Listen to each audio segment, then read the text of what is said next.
खबरों का सारथी। नमस्कार, आप देख रहे हैं के न्यूज इंडिया खबर उत्तराखंड के बुलेटिन में मैं दीपिका आपके साथ खबरों की शुरुआत करेंगे, लेकिन उससे पहले एक नजर हेडलाइंस पर।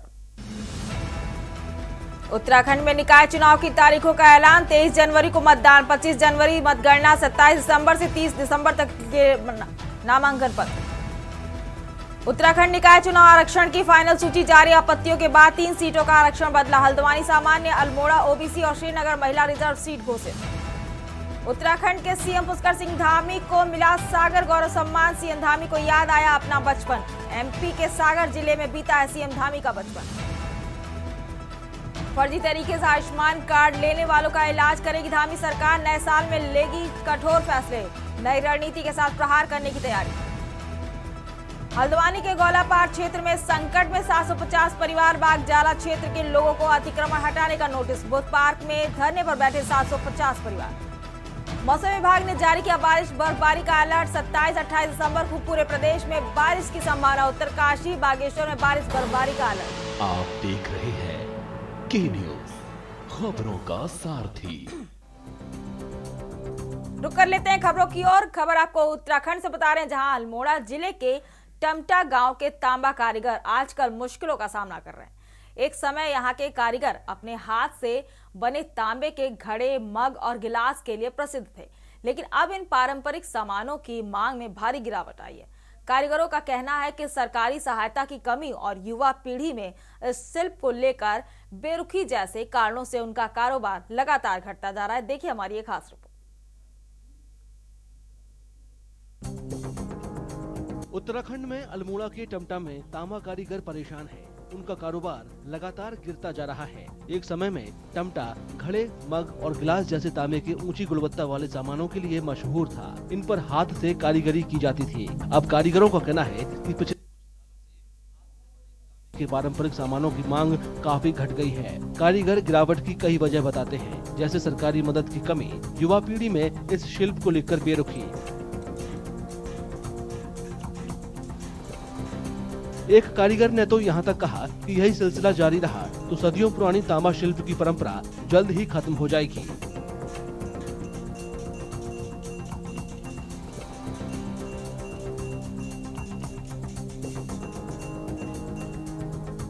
टाइम तो पहले तो यहाँ 40-50 मवास काम करते थे। मुश्किल से हम 10-12 बचे हैं। वो भी जब तक हम हैं तब तक काम है। उसके बाद नई पीढ़ी को सीख नहीं रही, सरकार को मदद करती नहीं। हमने कहा कुछ मदद दो, नई पीढ़ी को सिखाए हम। और वैसे तो नहीं सिखा सकते ना, हमारे पास तामा होगा, कुछ होगा तब सिखाएंगे।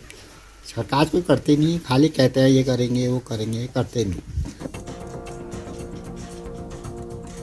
यहाँ के नेता भी कारीगरों की चिंताओं से सहमत हैं। उन्हें भी डर है कि 15वीं सदी से चली आ रही कला जल्द विलुप्त हो सकती है।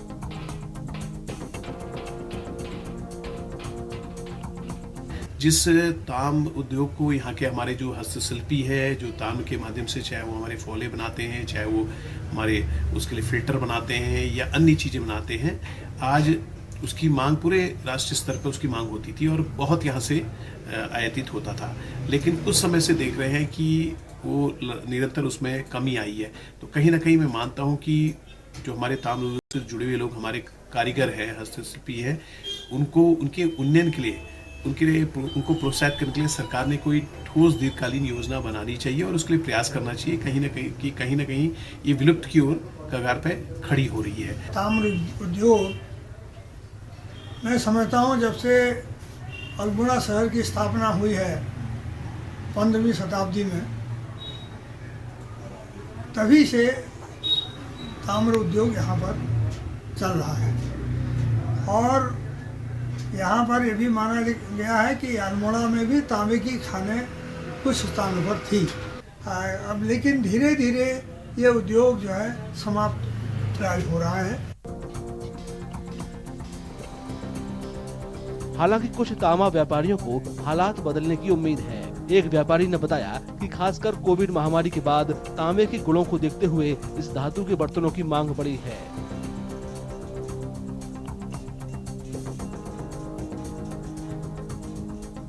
अब जो है समय के हिसाब से चीज़ें बदल रही हैं और धीरे धीरे बीच में ये कारोबार कम होते चला गया। लेकिन लॉकडाउन के बाद लोगों की इसके प्रति जागरूकता बढ़ी। लोग तांबे, पीतल, कांसे और मेनली तांबे की तरफ लोग इसका ध्यान दे रहे हैं और अब इसका माल देश विदेश में भी लोग इसको पसंद कर रहे हैं। पहले से तो थोड़ा बहुत कारोबार इसका तांबे का अब यहाँ पर कम हुआ है। बेशक अल्मोड़ा में हाथ से तांबा के बर्तन बनाने का कारोबार फिलहाल मंदा पड़ा है। कारीगरों और व्यापारियों को उम्मीद है कि सरकारी मदद और आम लोगों में तांबे के प्रति बढ़ती जागरूकता की बदौलत उनका कारोबार फिर परवान चढ़ेगा। चलिए बढ़ते हैं अगली खबर की ओर। क्रिसमस और नए साल के दौरान उत्तराखंड में ठंड बढ़ने के आसार नजर आ रहे हैं।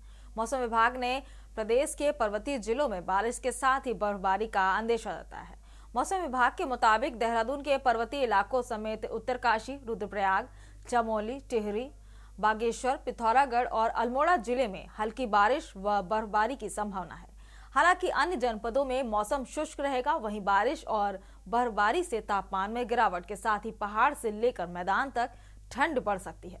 मौसम विभाग के निदेशक विक्रम सिंह ने कहा कि पश्चिमी विक्षोभ सक्रिय होने के कारण 23 और 24 दिसंबर को प्रदेश के अधिकांश हिस्सों में बारिश के साथ ही 2500 मीटर से अधिक ऊंचाई वाले इलाकों में बर्फबारी देखने को मिल सकती है, जिससे सैलानी क्रिसमस और नए साल का लुत्फ उठा सकते हैं। इसके साथ ही कृषि और बागवानी के लिए भी अब बेहद फायदेमंद रहने वाली है। बारिश और बर्फबारी के कारण ठंड बढ़ने से लोगों को हिदायत बरतने की आवश्यकता है, खासकर बुजुर्ग और बच्चों को। वहीं मैदानी इलाकों में भी कोहरे के कारण वाहनों के आवागमन पर भी प्रभाव पड़ने का आसार है। देखिए, उत्तराखंड के लिए मौसम की बात करते हैं। आज 23 तारीख आपकी दिसंबर की हो गई है और 23 से 24 में 2 दिन ये जो है जो पश्चिम विक्षोभ है उसका असर यहाँ पर भी देखने को मिलेगा। तो इसकी वजह से आप देखेंगे जो हल्की या बहुत हल्की बारिश और बर्फबारी है। अगर हम पहाड़ी क्षेत्रों में बात करें, हिली रीजन की बात करें, तो वहाँ पे कुछ जगहों तक में जो इस तरह की एक्टिविटी देखने को मिलेगी। बल्कि जो इनर डिस्ट्रिक्ट हमारे उत्तरकाशी, चमोली, पिथौरागढ़, रुद्रप्रयाग, बागेश्वर है, तो उनमें तो अनेक जगहों तक में हिल्स में जो है आप देखेंगे कि बर्फबारी मिलेगी। मैदानी क्षेत्रों में जहाँ तक बात है तो यहाँ छुटपुटी एक्टिविटी रहेगी, आइसोलेटेड टाइप एक्टिविटी रहेगी, लाइट रेन की जो है वो या वेरी लाइट रेन की जो है। तो इस तरह की स्थिति है और 2 दिन ये रहने वाला, आज 23 को भी और कल 24 में भी इसी तरह है। तो इसकी वजह से आप देखेंगे कि जो एरियाज हमारे 2200 मीटर या 2500 के आसपास के हैं, तो उसमें भी देखेंगे कि जो हल्की बर्फबारी है वहाँ पर भी देखने को मिलेगी। और जो थोड़े इनर डिस्ट्रिक्ट्स हैं उनकी जो ये हाइट है 2500 मीटर या उसके आसपास की, तो वहाँ हो सकता है कि आधे फीट तक भी जो है जो बर्फबारी वो देखने को मिलेगी। बढ़ते हैं अगली खबर की ओर। अगली खबर भी आपको उत्तराखंड से बता रहे हैं, जहां पर्वतीय इलाकों में क्रिसमस और न्यू ईयर मनाने का सबसे अलग क्रेज रहता है। यही वजह है कि बड़ी संख्या में देश विदेश से सैलानी नैनीताल सहित कुमाऊं की शानदार वीडियो में क्रिसमस और न्यू ईयर के वीकेंड को मनाने के लिए पहुंचते हैं और इन सब की तैयारी प्रशासन ने अभी से शुरू कर दी है। यात्रियों के सुगम आवागमन और कानून व्यवस्था के मद्देनजर डीआईजी कुमाऊं योगेंद्र सिंह रावत ने बताया कि जाम और यात्रियों की सुरक्षा के मद्देनजर कुमाऊं मंडल के जनपदों के पुलिस महकमे को आवश्यक दिशा निर्देश दिए गए हैं। इसके अलावा प्रशासनिक तैयारी के लिए कुमाऊं कमिश्नर दीपक रावत ने अधिकारियों को न्यू ईयर और क्रिसमस के मौके पर देखते हुए समुचित व्यवस्था करने के भी निर्देश दिए हैं।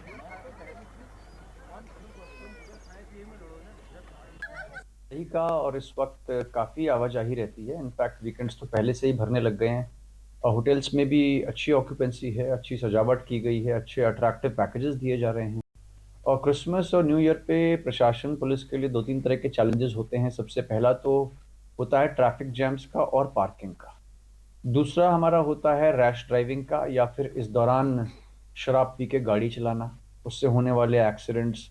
कई बार इसमें ख़राब मौसम जो है वो भी जुड़ जाता है, तो और चैलेंजेस बन जाते हैं। हाँ, ये बात आपकी सही है कि पहाड़ में कई स्थानों पर और विशेष रूप से शहरों के अंदर जाम की स्थिति उत्पन्न हो रही है। उसका जो मूल कारण है वो ये है कि जो सड़कें हैं वो कई वर्षों से उनमें कोई वाइडनिंग या इस तरह की चीज़ें नहीं हुई हैं, जबकि ट्रैफिक कई गुना बढ़ गया है। अब जो हमारा वीकेंड ट्रैफिक है वो भी काफ़ी अधिक संख्या में बढ़ रहा है, क्योंकि हाईवे बढ़ने के कारण जो रीच है वो काफ़ी बढ़ गई है। दिल्ली से और 200-300 किलोमीटर से भी लोग एक दिन में यहाँ पर आसानी से पहुँच जा रहे हैं। बढ़ते हैं अगली खबर की ओर। अगली खबर आपको देहरादून से बता रहे हैं, जहां नए साल के जश्न के साथ ही क्रिसमस डे और मसूरी में आयोजित होने वाली मसूरी कार्निवाल को लेकर दून पुलिस ने सुरक्षा व्यवस्था के साथ ही यातायात प्रबंधन का खाका तैयार किया है।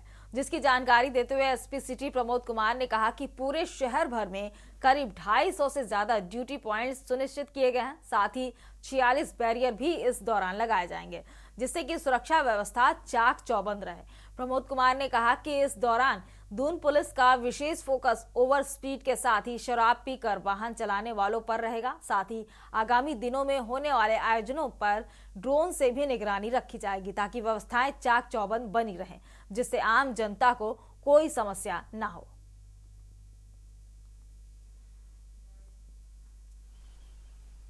देखिए, अभी आगामी दिवसों जो है 25 तारीख को क्रिसमस का पर्व, और उसके बाद जो है 26 से 30 जो है मसूरी विंटर लाइन कार्निवल, और फिर 31 को जो है नववर्ष का पर्व जो है वो हर्षोल्लास से मनाया जाएगा। उसी के दृष्टिगत देहरादून जिला प्रशासन ने और देहरादून जनपद पुलिस के द्वारा जो है एक सुरक्षा का प्लान जो है तैयार किया गया है। और इसके लिए जो है हम लोगों ने पूरा अपना जनपद में तकरीबन 250 और या फिर 233 टू बी एग्जैक्ट इतने पॉइंट्स जो है ना हम लोगों ने ड्यूटी के लिए चिन्हित किए गए हैं। ये ड्यूटी पॉइंट्स जो है जो हमारे बैरियर पॉइंट्स हैं उसको भी कवर करेंगे। साथ ही इनके ट्रैफिक का अगर प्रेशर किसी अमुक जगह पर होगा तो ट्रैफिक डाइवर्जन जो पॉइंट्स वो भी ये कवर करेंगे, और साथ ही साथ जो हमारे सुरक्षा का एस्पेक्ट है वो भी ये कवर करेंगे। अब आपको खबर बता रहे हैं लक्सर से, जहां सुशासन सप्ताह के तहत लक्सर ब्लॉक मुख्यालय परिसर में बहुउद्देशीय शिविर का आयोजन किया गया। शिविर में एसडीएम सौरभ असवाल ने मुख्य अतिथि के रूप में शिरकत की। तहसीलदार प्रताप सिंह चौहान व खंड विकास अधिकारी पवन सैनी भी शिविर में मौजूद रहे। शिविर में 1.5 दर्जन से अधिक शिकायतें प्रस्तुत की गई। अधिकांश शिकायतें आपूर्ति विभाग, अक्षय ऊर्जा विभाग व राजस्व विभाग संबंधित रही। एसडीएम सौरभ असवाल ने बताया कि कुछ शिकायतों को मौके पर ही निस्तारित किया गया, बाकी से शिकायतों को संबंधित अधिकारियों को समय रहते निस्तारित करने के भी आदेश दिए गए। उन्होंने कहा कि बहुउद्देशीय शिविरों का मकसद यही है कि फरियादी को समय रहते इंसाफ मिल सके। आज सुशासन सप्ताह के अंतर्गत जो बहुउद्देशीय शिविर का आयोजन किया गया है ब्लॉक परिसर में, ब्लॉक लक्सर परिसर में, तो उसमें हमारा मुख्य उद्देश्य यही था, और जो उत्तराखंड सरकार के द्वारा दिए गए निर्देश, जो मुख्य उद्देश्य यही है कि जनता जो भी आती है उनकी समस्याओं का समाधान हो, और जो भी सरकार की योजनाएं हैं उनको जनता को बताया जाए, वो जो योजनाएं हैं वो जनता तक पहुंचे। साथ ही उसमें दूसरा जो एक ऑप्शन था कि जो जनता आती है वो भी अपनी शिकायतें रखे, वो भी अपनी प्रॉब्लम रखें।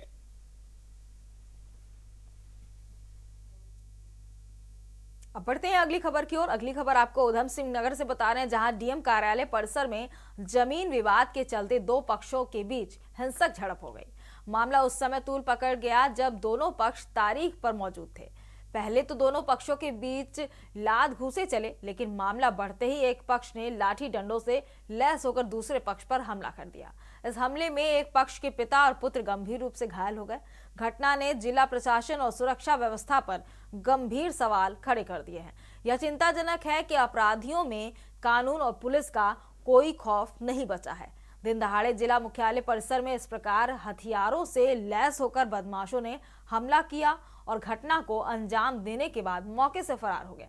ऐसी घटनाएं क्षेत्र में सुरक्षा व्यवस्था की स्थिति पर सवाल खड़े करती हैं।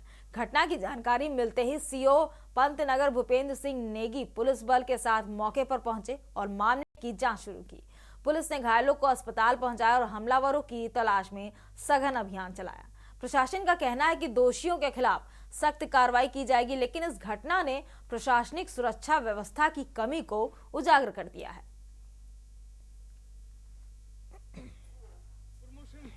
गुरमुख सिंह कौन है ये? तो हमारा बड़ा भाई है।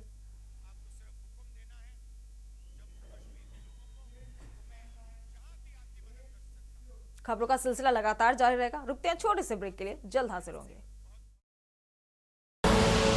आप देख रहे हैं के न्यूज, खबरों का सारथी। ब्रेक से वापस आ चुके हैं और रुक करते हैं खबरों की ओर। खबर आपको बता रहे हैं झारखंड देहरादून से सुप्रीम कोर्ट के निर्देश पर पौड़ी जिला प्रशासन 24 दिसंबर को कालागढ़ के पूर्व में खाली कराए गए 72 भवनों को ध्वस्त करने जा रहा है। इस सिलसिले में डीएम पौड़ी डॉक्टर आशीष चौहान कोटद्वार में पुलिस और प्रशासनिक अधिकारियों की पहले ही एक बैठक ले चुके हैं। कार्रवाई के लिए तैनात मजिस्ट्रेट सोहन लाल सैनी ने बताया कि सिंचाई विभाग के जिन 72 भवनों को ध्वस्त किया जाना है वह वन विभाग की भूमि पर बने हैं।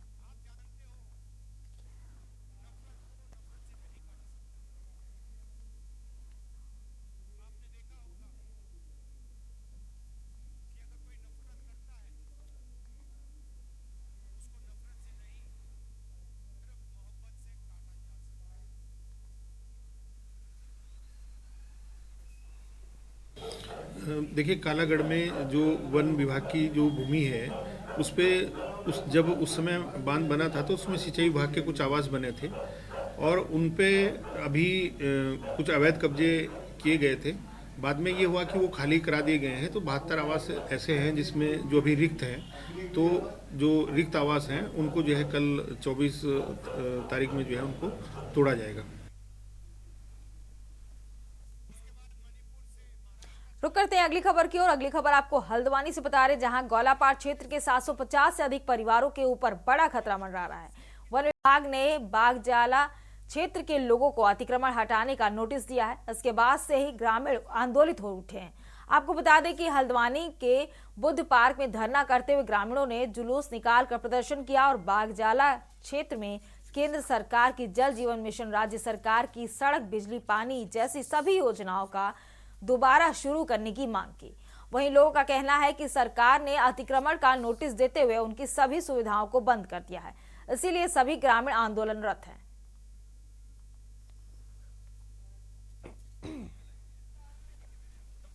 हुए हैं और जो ये मुद्दा है ये है वन विभाग द्वारा जो नोटिस हमारे गांव को दिए जा रहे हैं उसको वापस लेने के संबंध में हम मतलब सरकार से हम ये अपील कर रहे हैं कि हमारे जो भी बागजाला वासियों को नोटिस दिया गया है वो आप वापस ले लीजिए। और उसके साथ साथ ही पूर्व में जब हमने ग्राम प्रधान जी के चुनाव, ग्राम प्रधान जी को लड़ने के जो उनको जिताने के लिए जो चुनाव वगैरह दिए हैं, फिर बीच में वो चुनाव हमसे छीन लिए गए। वो चुनाव की जो हमारा हक था वो हमसे छीन लिया गया, तो वो हक हमें दोबारा दिया जाए, हमें ग्राम पंचायत में हमें शामिल किया जाए। और तीसरा ये है कि जो भी विकास कार्य गांव में हुए हैं और हुए थे। पहली बात तो ये है कि बागजाला लंबे समय से बसे हुए लोग हैं और लंबे समय से बसे होने के बाद उनको पट्टे भी दिए गए थे। पट्टा सरकार ने नवीनीकरण नहीं किया और आज के दिन में नोटिस आ रहे हैं। हम कह रहे हैं नोटिस वापस होने चाहिए और जो जहाँ पर है उसको वहीं पे मालिकाना अधिकार दिया जाना चाहिए। वहाँ विकास कार्यों पर रोक लगाई गई है। भारत सरकार का जल जीवन मिशन की योजना है उसको रोक दिया गया, सरकारी सीसी मार्ग को रोक दिया गया, तोड़ दिया गया, नल उखाड़ दिए गए। तो हम कह रहे हैं वन विभाग ये किसके इशारे पर कर रहा है? क्या वन विभाग की इतनी हिम्मत है कि बिना सरकार के वरद हस्त के, भाजपा सरकार के मुख्यमंत्री के बिना आदेश के ऐसे कर रहे हैं? चलिए बढ़ते हैं अगली खबर की ओर। अगली खबर आपको पौड़ी से बता रहे हैं, जहां बेस टीचिंग चिकित्सालय में नव स्थापित इमरजेंसी डायलिसिस यूनिट का प्रदेश के चिकित्सा, स्वास्थ्य एवं चिकित्सा शिक्षा मंत्री डॉक्टर धन सिंह रावत ने लोकार्पण किया। आकस्मिक डायलिसिस हेतु नई मशीन स्थापित होने के बाद भविष्य में आकस्मिक मरीज की डायलिसिस किसी भी समय की जा सकेगी। संबंधित विशेषज्ञ की तैनाती होने के बाद यहां मरीजों की रूटीन डायलिसिस की सुविधा बहाल कर दी जाएगी। मरीज की सहमति के बाद शुरुआत राजकीय दून मेडिकल कॉलेज के विशेषज्ञ चिकित्सकों व उनकी टीम और श्रीनगर मेडिकल कॉलेज के विशेषज्ञ टीम की सुपरविजन में डायलिसिस होगी। नई डायलिसिस मशीन के लोकार्पण के अवसर पर प्रदेश के चिकित्सा, स्वास्थ्य एवं चिकित्सा शिक्षा मंत्री डॉक्टर धन सिंह रावत ने कहा कि मशीनों के समय समय पर देखरेख का जिम्मा अब बेस अस्पताल के चिकित्सा अधीक्षक व उनकी टीम के अधीन रहेगा, जिसमें एक फिजिशियन व एक एनेस्थेसिया देने वालों के साथ ट्रेंड नर्सिंग ऑफिसर व नोडल मेंटेनेंस रहेंगे। उन्होंने कहा कि बेस अस्पताल के एमएस की टीम को समय समय पर मशीनों से लेकर डायलिसिस सेवा की मॉनिटरिंग करने के निर्देश दिए गए हैं। कहा कि अब भविष्य में कभी भी पूर्व की भांति दिक्कतें नहीं आनी चाहिए।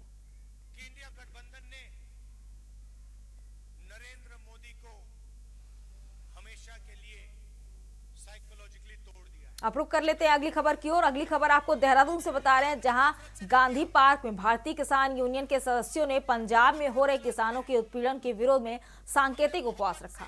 वहीं भारतीय किसान यूनियन वेलफेयर फाउंडेशन के राष्ट्रीय अध्यक्ष सोमदत्त शर्मा ने बताया कि दिल्ली में किसान नेता डल्लेवाल पिछले 28 दिनों से आमरण अनशन पर बैठे हैं, लेकिन सरकार कोई सूद नहीं ले रही है। और कुछ किसानों को अरेस्ट भी किया हुआ है। उनकी रिहाई के लिए हम मांग करते हैं और एमएसपी गारंटी कानून के लिए हम उपवास पर बैठे हैं।